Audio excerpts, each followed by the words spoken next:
What is up, everyone? Right now it's Saturday morning. It is a little bit before 9:30, and I'm sitting in a tree here at the top of Rice Canyon, which is out in Santa Clarita. Just did some hiking. It's a pretty short hike, but I feel pretty good. Why do I feel pretty good? Because less than a year ago, I would never have been up and doing stuff like this at this time on a Saturday. And if I was, I would have been hungover and miserable. But I'm not. And I guess that's what I want to talk about. So this is going to be the first video that I do regarding my type 1 diabetes diagnosis. And I plan on putting this out on my 1-year anniversary or die-iversary of my diagnosis. So, I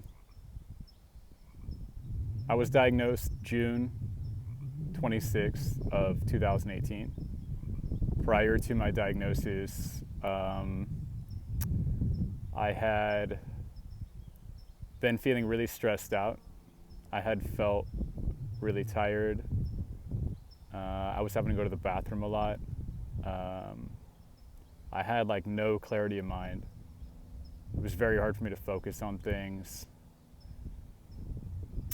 I was losing a lot of weight, and I thought that maybe that was due to just changes in my diet, or my metabolism was improving or something. And I'm the kind of person who, before all this happened, would just hardly ever go to the doctor. When I was diagnosed, I didn't have health insurance. Something would really have to be wrong for me to go to a walk-in clinic and pay $80 to go get seen by a doctor to get some antibiotics or something like that. So just to set this all up,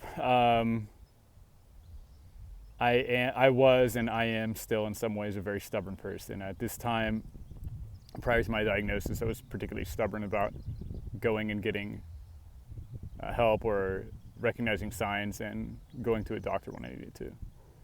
So how was I diagnosed?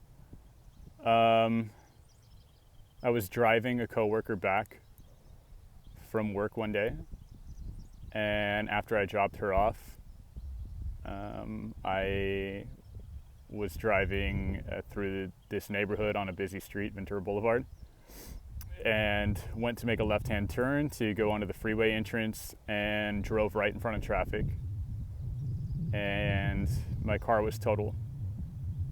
Luckily, everyone was basically okay. My car was total, like I said. This guy's car was pretty messed up. I was in a 2008 Ford Focus, which crumbled. He was in a very large BMW SUV, an X5, and he was going quite fast. So the damage was really extensive.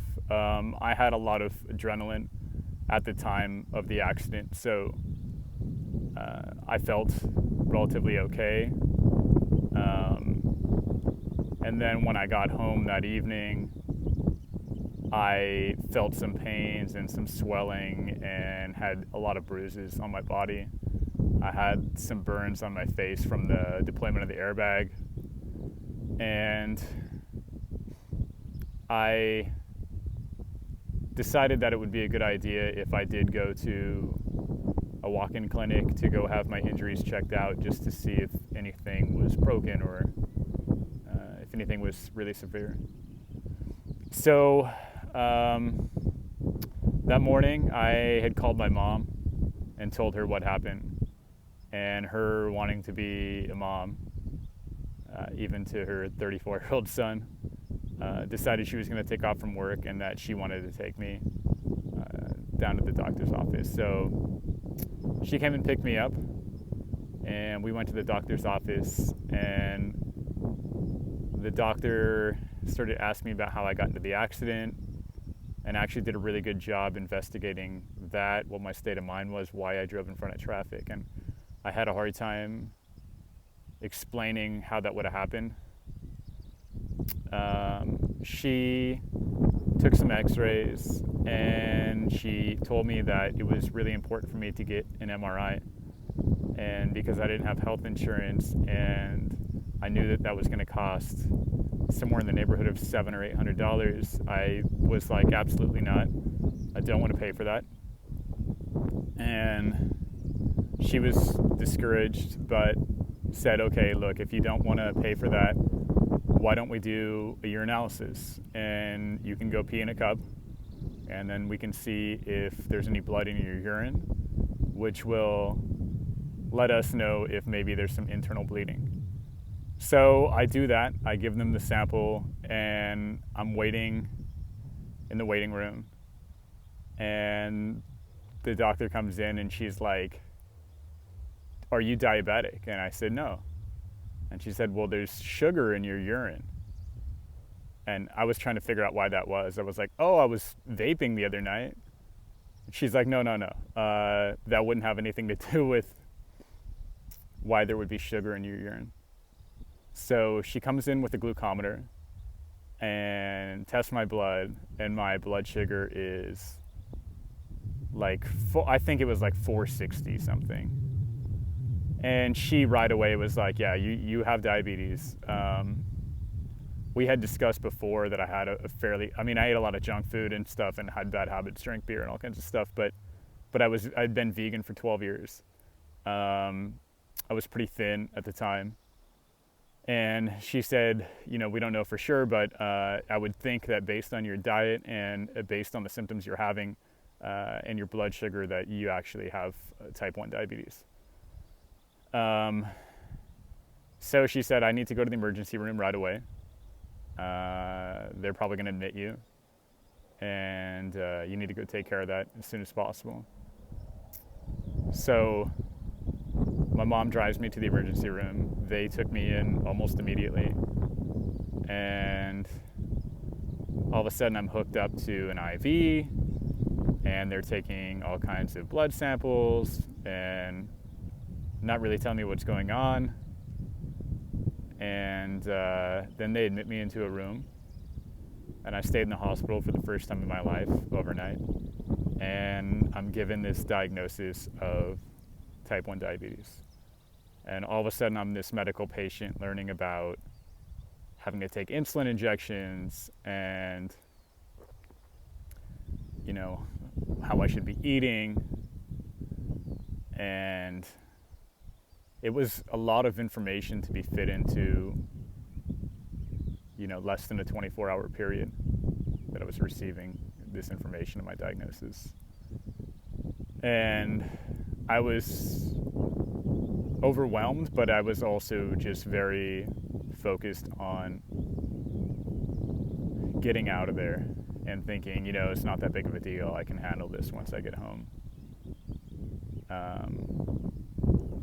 The diabetes educator that I talked to, although she was very nice, and I feel like she has a lot of experience doing that job, she seemed knowledgeable as far as the general guidelines recommendations she's giving me.